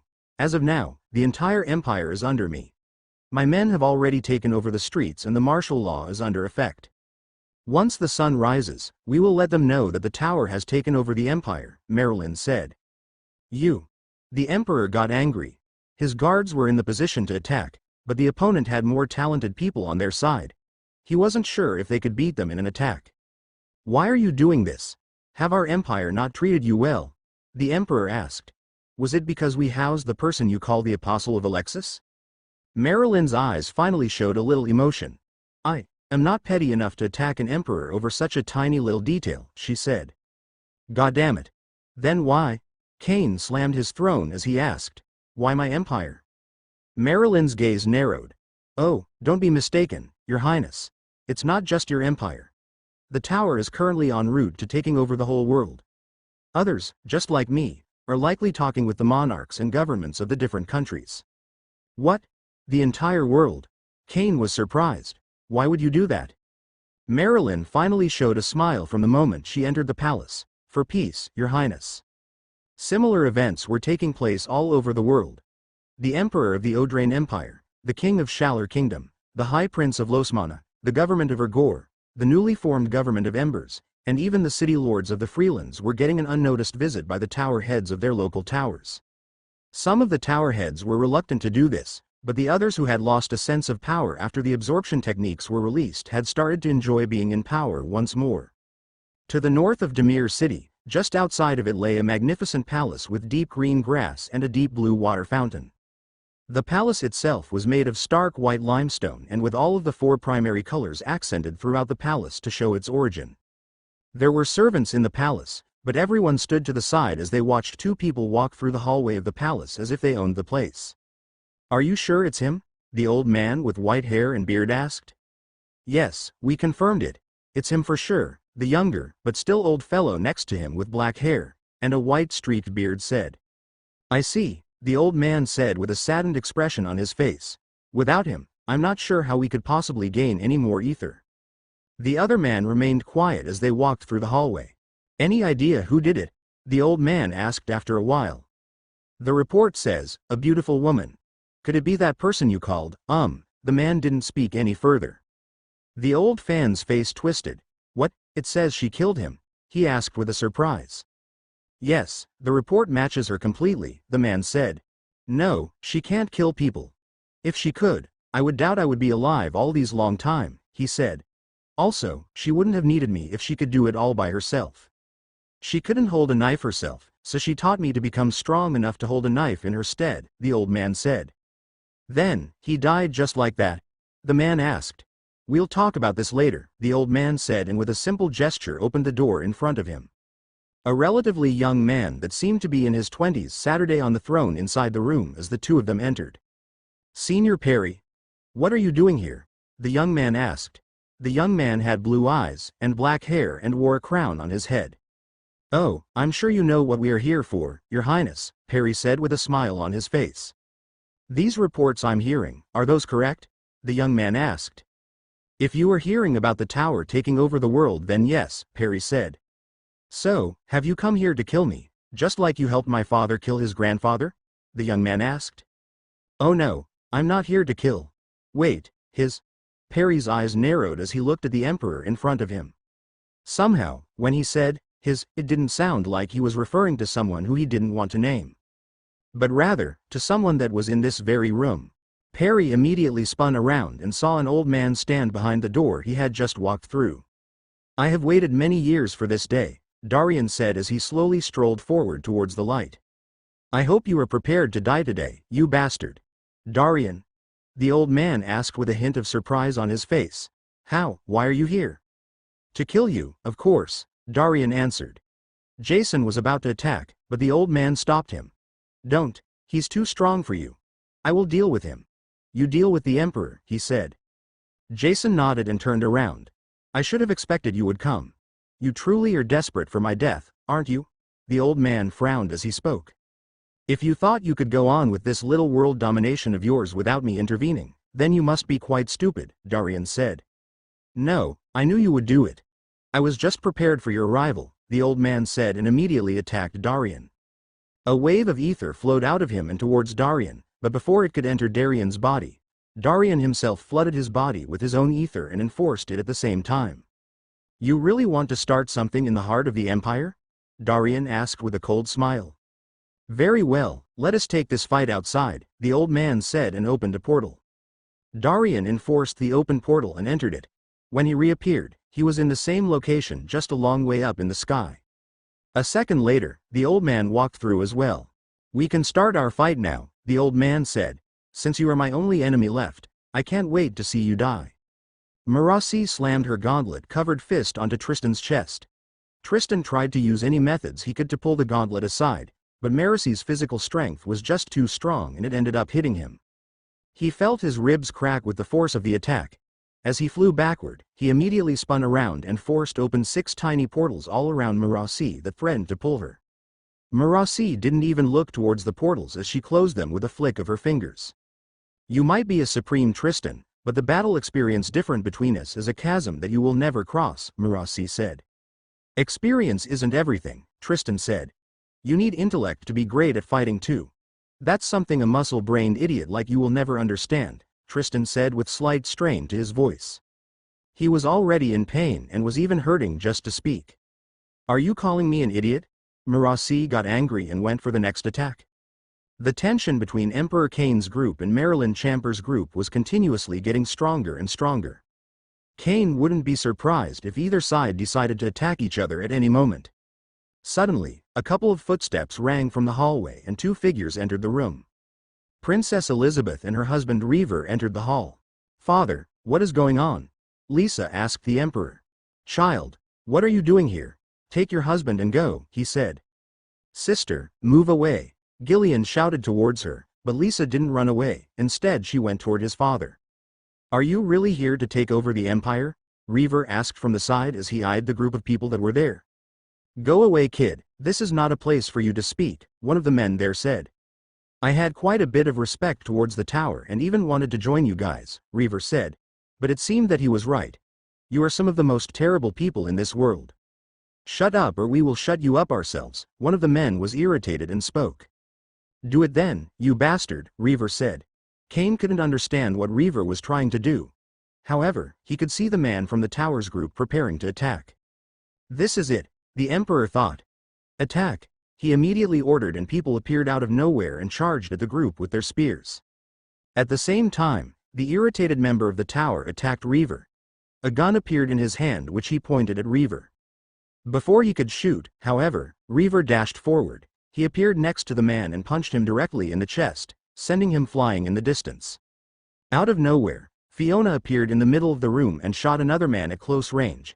However, he seemed to have enforced his body so the bullet didn't pierce entirely.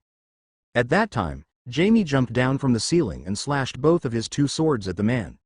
The swords clanged when they hit, but they clearly did some damage as the man started bleeding. Emperor Kane, stop your men or we will attack you, Marilyn shouted even as she created a metal shield to protect herself. As an invoker, she couldn't simply enforce her body even if she could flood it with ether. We are way beyond that, Tower Head, Kane said with a dark expression.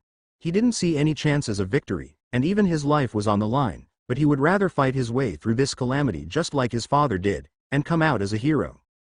Kane himself was only an ether magister, so he couldn't survive if someone attacked him here. With all of his guards gone to fight, any stray attack could harm them. Gil, Liz, hide behind me, he ordered his 2 children. Gillian hesitated for a few moments but he was clearly weaker than his father, so he agreed. But, Lisa stood her ground. Liz, come key. Before he could finish his sentence, an expert from the tower jumped out toward them. He held a metal staff in his hands and swung it at Lisa. However, just as the staff was about to hit her, it stopped mere inches away from her. CKLY. The Emperor froze. In front of his daughter was a golden barrier that appeared out of nowhere and was protecting her. Lisa stood next to her father to get a better vantage point as she said, Don't worry, father. I won't let any of them hurt you. Ning sat in the ether forest, with rain pelting him all over. His body was fully soaked from the rain, but his focus was on something else entirely. He took out a bottle from his storage and looked at the dark purple liquid inside of it. This one was particularly concentrated and thus held a lot of ether over the course of the last 3 years. This one bottle alone was enough to send an ether saint all the way to the ether supreme rank. However, for an ether supreme, they needed at the very least 5 such bottles. Ning opened the cap on the bottle and started drinking it. The concentrated ether had a slightly salty and metallic taste to it. It wasn't something he could exactly explain. But, it was good enough that he drank it without waiting for a single moment. Immediately, he started using both his manual and automatic absorption skills to take in the ether he had just downed. Damn it, I'm losing ether, he thought, and used telekinesis to gather the ether he did not absorb back to his stomach. That helped with his burden a bit as he continued collecting and absorbing the bottle. An hour later, he was finally able to absorb all of it, and advance quite far ahead as an ether supreme. But he couldn't stop here. He needed to add more ether to his reserves and thus make his skills that much stronger. Ning took out another bottle, but he didn't drink it all at the same time. He took a mouthful of ether, drank it, and started absorbing. About 5 minutes later, when he was done absorbing it, he took another mouthful of it and drank it. As he continued doing that, time quickly passed by. He thought he would only need 5, but even as he drank the 6th bottle, he never felt a bottleneck arrive at all. Just how much do I need to drink? He frowned. 6 hours had passed, and he was starting to worry about the state of the situation. Just how far did the world go in the 6 hours he had gone missing? He shook off his worries and took out the 7th bottle to drink. Halfway through drinking the 7th bottle, Ning stopped. He was still not feeling anything in his body, but that was the reason why he had stopped. It had been 3 years since he used his old body and rank up in ether, and in that time, he had forgotten something. His main body never faced any bottlenecks at all. That was one of the reasons why it cost him so much energy to make it in the first place. He also remembered the fact that he could never really tell what rank his own ether was in his main body at all.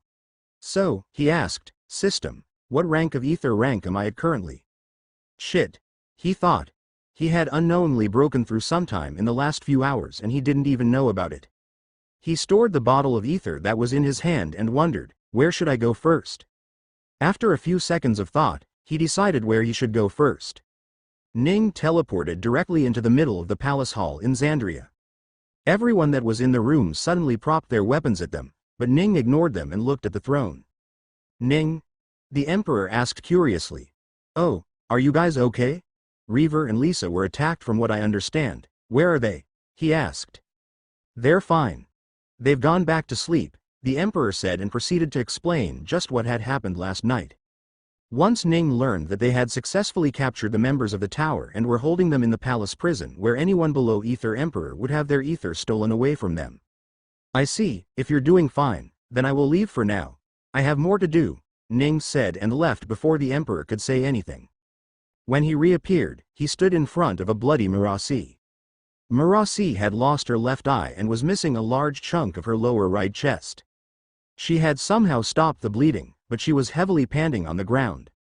On the other side, Ning saw Jason stand next to a near-dead Tristan whose chest had fully caved in and blood was seeping out of his mouth. Are you all right? Ning asked. Yes, I can fight, she said. Go and help Th. Before she could finish her sentence, Ning placed a palm on her head. In the next moment, all the wounds in her body were gone. Since an ether expert was just a slightly better mortal, it practically cost him nothing to heal her. When Marasi suddenly could see from her left eye and her pain in the chest was gone, she couldn't help but look at Ning in shock. How? She asked. Ning took out the half-drank bottle and handed it to her. Drink and regain your ether. I will take care of them, he said. Before Marasi could even nod, Ning disappeared from where he was and arrived behind Jason. Jason was shocked to see Marasi heal, but hadn't let that take away his guard. He immediately enforced his body and turned around his metallic claw in his hands. Ning did nothing but used his enforced arm to punch directly into his stomach. As easy as hitting a wall of cotton candy, Ning's hand went through Jason's stomach and came out on the other side. Ning quickly pulled back his arm and left the horrified Jason to bleed out on the ground. He looked at Tristan and wondered if he should kill him as well, but Marasi shouted, Go, help that old man. Ning turned around and looked at the sky above him and saw two figures fighting. "Do what you think right of him," Ning said as he pointed towards Tristan and flew off. Tristan didn't bother saying anything as he waited for his death. Perry huffed a bit as he looked at the bloody Darian in front of him. He himself had been quite wounded, but he had managed to drag on the fight enough to gather his ether back while also beating Darian. Darian, who didn't have the vials of ether as Perry did, was forced to take more damage than he could endure. He couldn't see from his right eye as the blood from his head had crusted over it. That section of his face was also swollen, to begin with, making simply opening the eye a difficult task. Still, using his one usable eye at the moment, Darian kept fighting. Two gravity wells appeared on either side of Perry, threatening to tear his body in half, but with a simple swipe of a finger, Perry disrupted the gravity being poured in there. Then, lightning crackled from his finger as he targeted Darian with it. Darian tried to move away, but the lightning chased him, striking him right on his left shoulder. Despite being reinforced by his own ether, he felt a burning pain pass through his body. As parts of his flesh charred black, just like many of the other parts, Darian was now starting to find even flying bothersome. Keeping himself afloat was taking a lot out of him. Seeing this, Perry created a small metallic javelin in his hand and created a strong magnetic pull from Darian's body. Darian tried to fight against the ether, but he barely had any at this point. Even his enforced body was starting to grow weak. His consciousness started to fade as he could barely look at what was happening in front of him. Then, Perry shot the javelin. Even without being on target, as it got closer to Darian, the javelin twisted itself towards Darian's body. With the tip being magnetic as well with the opposite polarity, it was sure to hit him in the chest and kill him. Even as Darian tried to get rid of the magnetic energy in his body, he couldn't help but think how useless his life had been. Ever since his grandfather, the last emperor of the Sarian Empire, had been usurped and killed, Darian had managed to escape amidst his entire family dying. He had lived nearly 500 years, going day to day thinking nothing but revenge. He didn't find a woman in this life as there was no space for anything but vengeance in his heart. As he killed everyone that was involved in the coup, even the new emperor, Darian still couldn't find a way to kill the last person involved in that matter, Perry. "This is it for me," he thought. He was surprised he didn't regret it as much as he would have thought he would. After all, he was going to die while fighting the bastard he wanted to kill for a very long time. Even if he failed, at least he tried. Bang! The javelin struck him on the chest with a light force.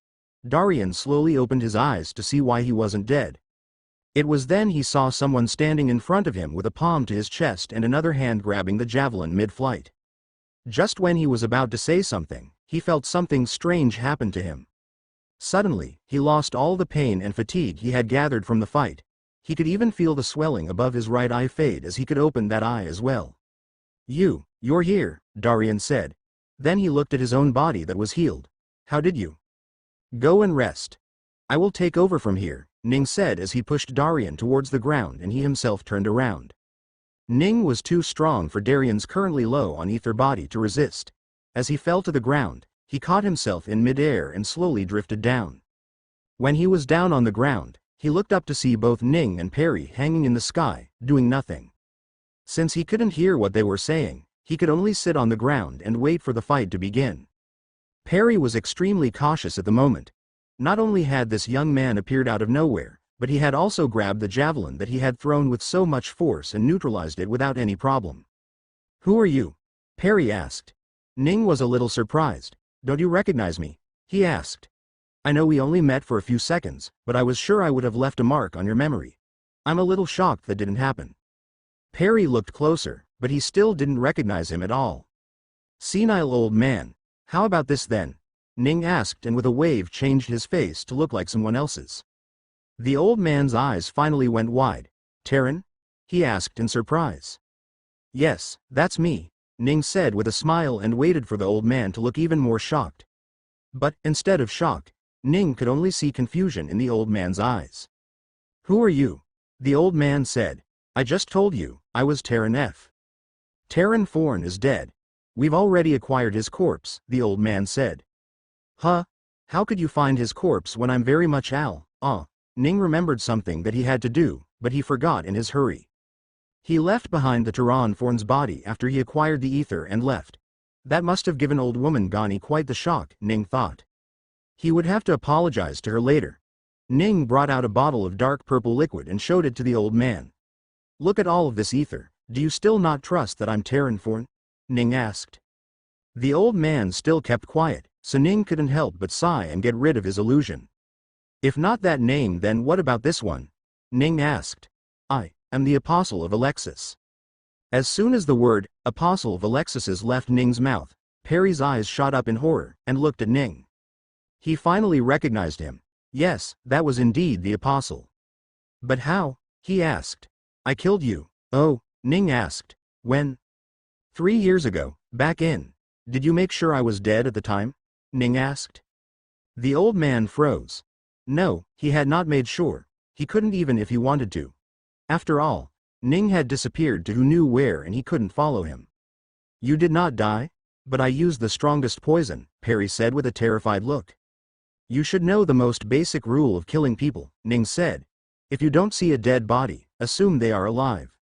Unless of course they're destroyed into a million small chunks, then you can assume they're dead. You. The old man's eyes changed to anger. Ning could see the air undulate around him as the old man prepared power throughout his whole body. No nonsense, straight to fight, huh? Ning asked as a grin appeared on his face. I like it.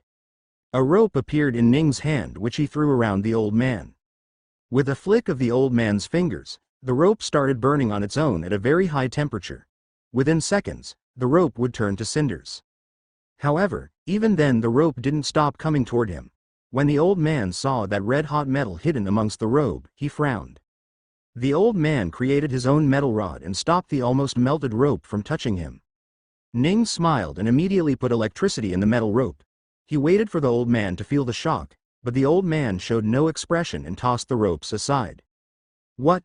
Ning looked surprised. The old man was clearly wearing no glove and was directly touching at the metal. How did he not get shocked? Why is he okay? Ning asked confusedly. Damn it. Ning thought. The old man definitely had more experience when it came to fighting. Seeing the metal, he had likely already prepared for magnet and electric energies to be used. Ning needed to find some other ways to attack. Ning threw the javelin in his other hand back at the old man and at the same time, he took out the spear from his storage. He would have to fight with this spear to be able to do anything to the old man. Ning suddenly dashed forward, but even as he did, a portal appeared in front of him suddenly. Ning immediately changed the direction towards the right, but another portal appeared there as well. With a wave of his left hand, the portal was disrupted enough to disappear on its own, but the old man wasn't done. Wherever Ning tried to go, the old man opened a portal. Ning was starting to get tired of all of the portals, so without any care, he entered one of the portals.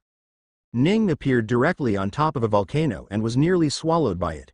Without any hesitation, he disappeared and arrived behind the old man. He swung his spear at his nape as hard as he could. The old man seemed to have sensed him and immediately reversed the gravity around him to the most he could. Ning's spear slowed down greatly as it reached his nape, and just as his spear touched it, it couldn't move any further. However, now that it was touched, he could do something else. Ah! The old man shouted as he shot forward, away from Ning. There were lightning marks on his neck when Ning had electrocuted him just now. A grin appeared on Ning's face as he hefted his spear on his shoulders. Not bad, right? That's what you get for trying to throw me into that volcano. The old man looked intensely. So it really is you. I still had my suspicion, but only you can teleport like that, the old man said. Tell me, how do you do it? Do you create the portal inside of you? Why is there no portal to your destination? The old man asked. Oh, you want to learn how to do what I do? Ning asked with an entertained look on his face. That's pretty simple actually. He leaned forward a little and said, all you have to do is die. The old man seemed to have really been expecting a real answer because when he heard what Ning said, he immediately got angry. Ning simply shrugged his shoulders when he saw the old man so angry. It was not like he had lied or anything. If the old man wanted to teleport like him, he just had to find an energy system and die. Well, I doubt it is so easy to find 2 energy system hosts in the same galaxy, let alone the same planet, he thought. You dare disrespect me, young man. And you dare call yourself an apostle of my master. Fine, I was curious about your techniques so I took it easy on you. But now, you will have to die, the old man said. Stop bluffing, old man. If you had the power to defeat me, You would have done so long ago. Do you think you really can beat an underlord like me with your own underlord power? Ning asked. Suddenly, a portal appeared in front of Ning. He felt a slight tug towards the portal, but that was it. I'm not even moving, what's the point of opening this port?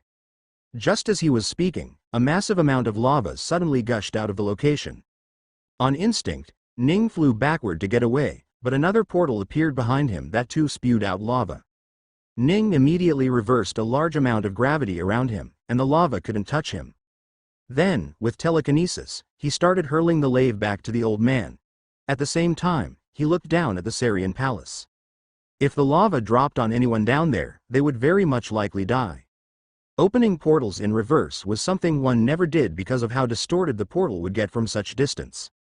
Also, you could accidentally put in too much gravity and cause the other side to start collapsing without you yourself knowing.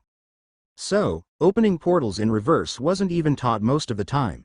Even Ning hadn't trained for it because it would take a lot of time to get good at it, and even then there were too many unseen factors.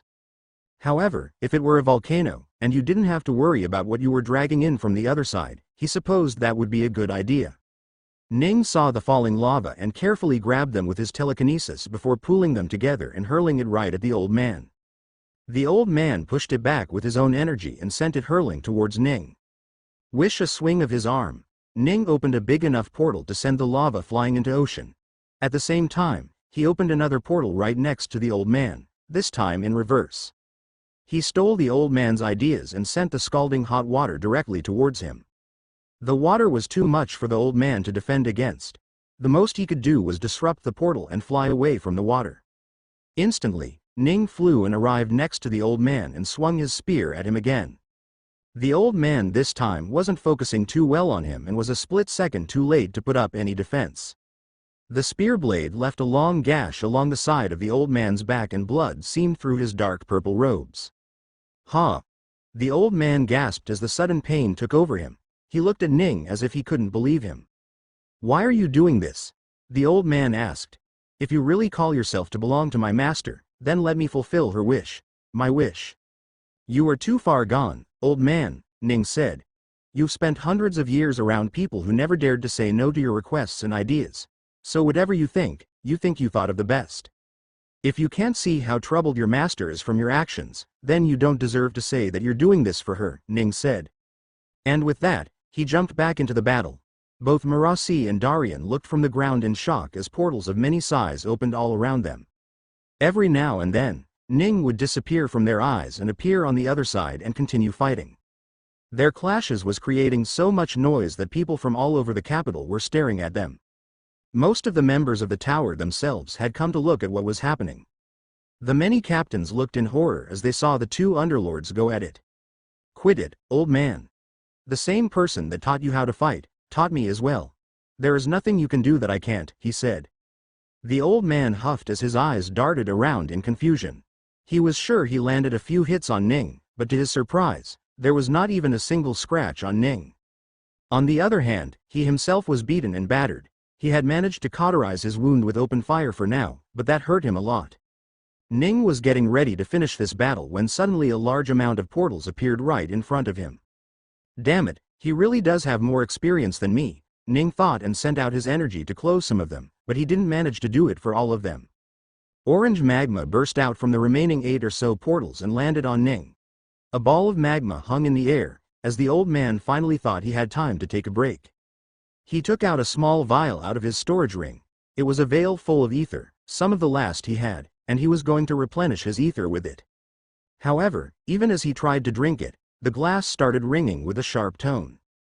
In the next second, it shattered from one side and the ether all fell out. "No!" The old man cried and tried to grab for the falling ether with his own power, but ether never worked on ether liquid itself.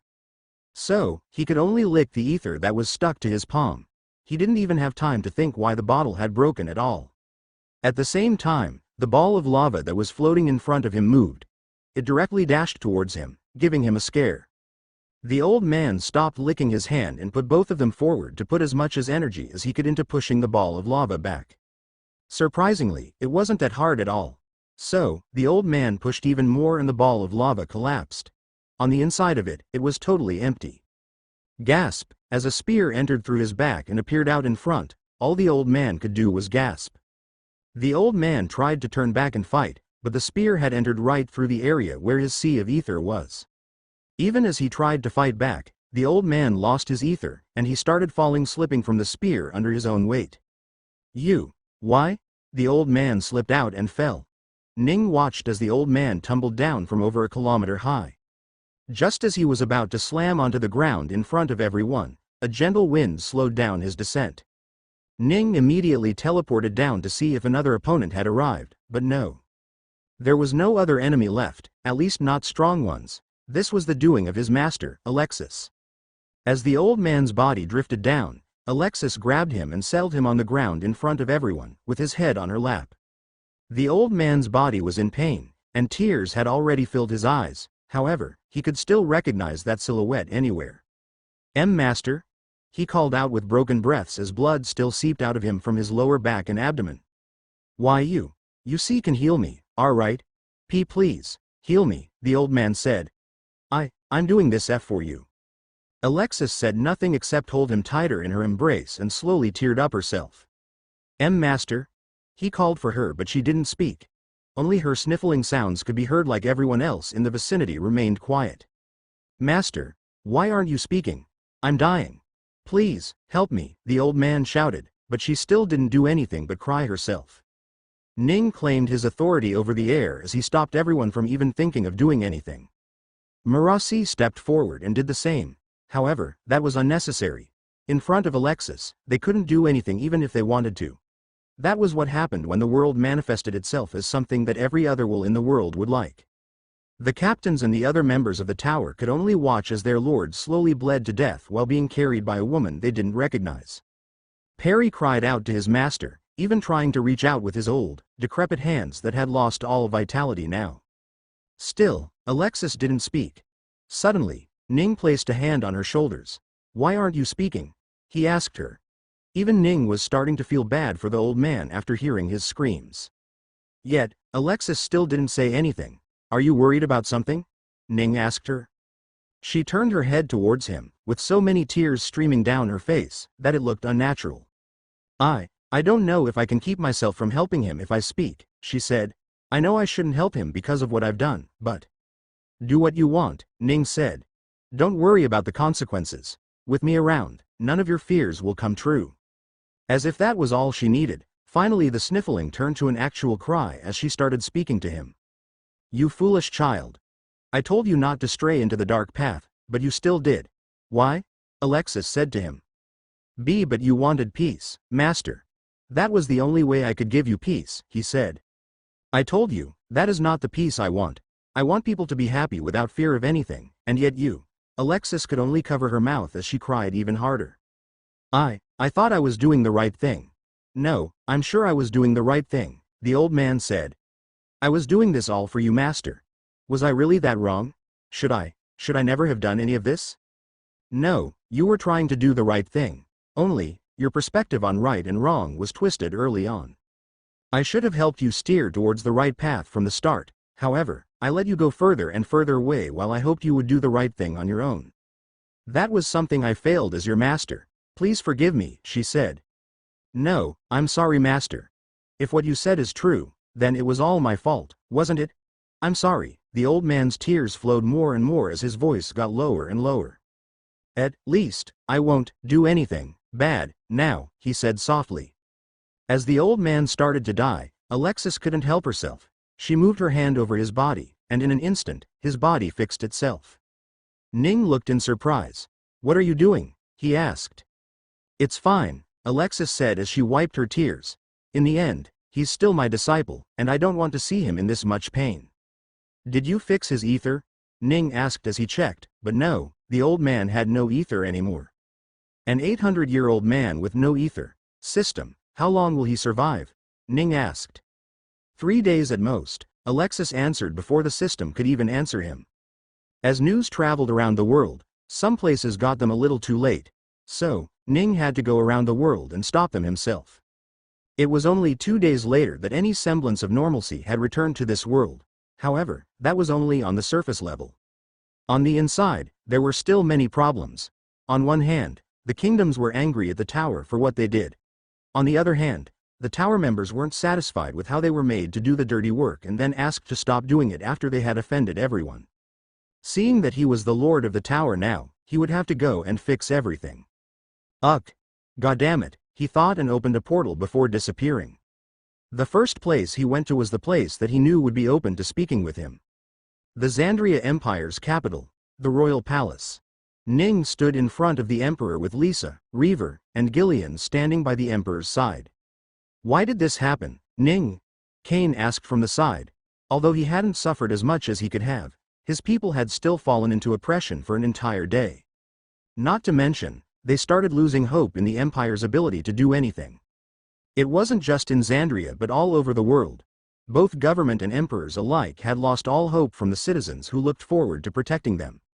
Not to mention the tower itself, which was the one thing that was supposed to protect them.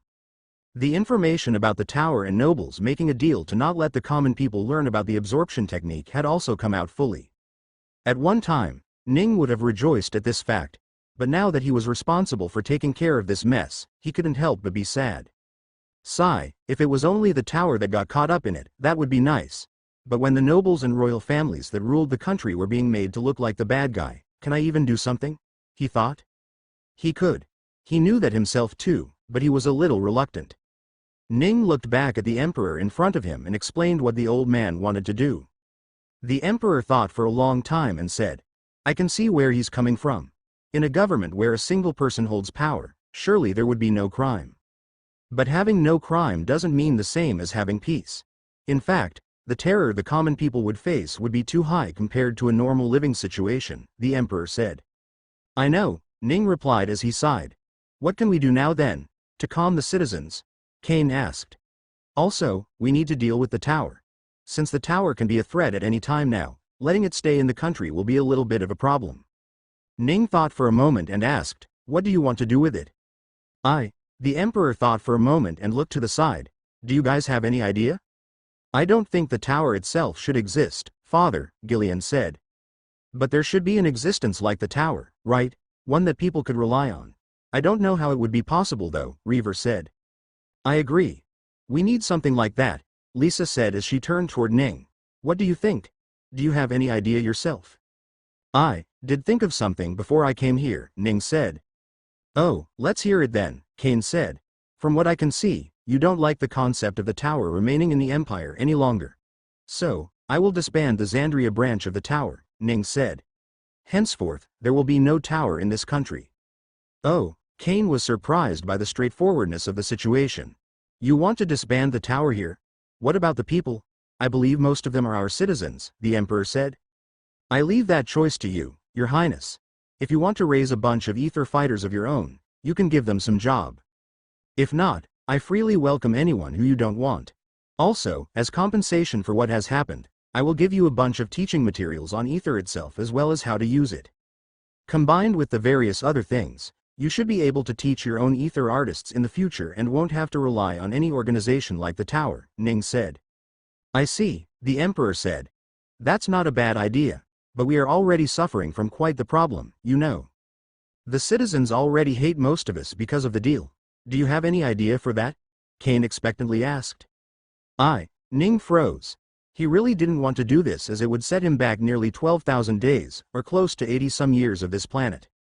However, he saw no other choice at all. So, with a sigh, Ning took the loss and gave the order. Do it.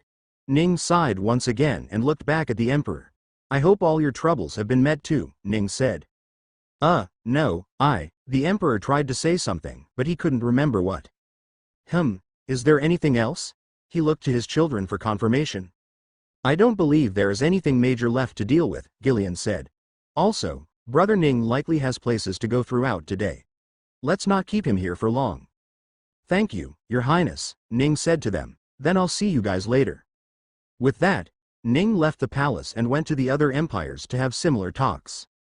However, it did become a little easier, since not a single person could henceforth ever remember or find information about the deal the nobles made with the tower. Never. After a whole day of going around the many countries and talking with the emperors and governments, as well as making public announcements, Ning finally returned back to the tower. There was still the Sarian Emperor to talk to, but he decided to relax first. How did it go? Murasi asked from the side of the room. They were currently in Ning's room on the 52nd floor of the tower. He was resting on his sofa, looking to the outside with nothing but disappointment in his eyes. Not very good, Ning said with a sigh. At least, not good for the tower. Oh, what happened? Murasi asked with concern. She hadn't heard any news from the outside since she had been resting while Ning went around on a diplomatic mission. Every single country is throwing out the ether tower from their lands. I managed to hide the knowledge about the deal, but the rest is impossible to get rid of, Ning said. The deal? What deal? Murasi asked. Oh, never mind, Ning said. Anyway, the tower is instantly downsizing to just this.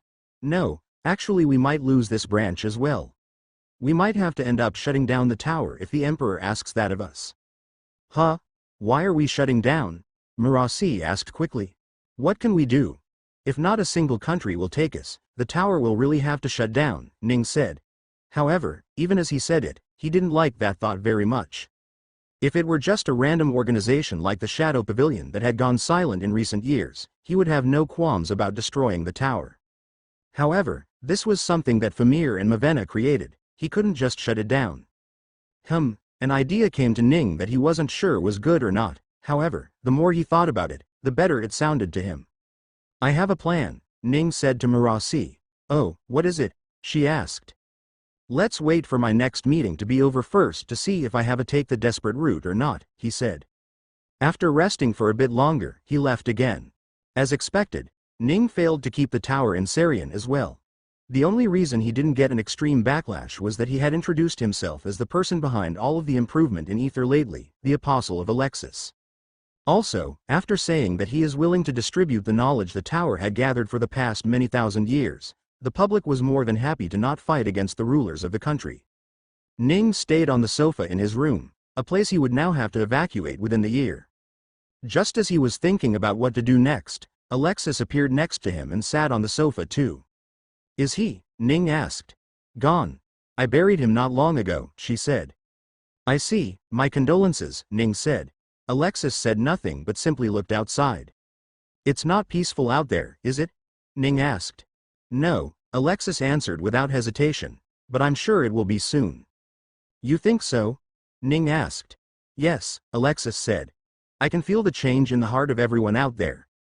While they are still a little scared, I can feel the positivity they had gotten from learning what the future holds. Soon, they will be happy, and there will be peace, Alexis said. Are you sure? Ning asked. Absolutely, Alexis said with a slight smile on her face. They stayed in the tower for a few minutes, saying nothing to each other, while just watching the scenery down below. Finally, Alexis broke the silence. I'm leaving, she said. Oh, Ning said. Okay, I will see you later then. No, Alexis said. I'm leaving. Alexis looked at him with a face of seriousness. Ning looked confused for a second before his eyes went wide. Your time is up? He asked with a surprised look. Don't you still have some time? Alexis nodded. There's a day or two more left, and I want to spend that time roaming the world, she said. I see, Ning said with a downtrodden face. He couldn't think of what to say. He couldn't begin to imagine what it must feel like to know that you were dying.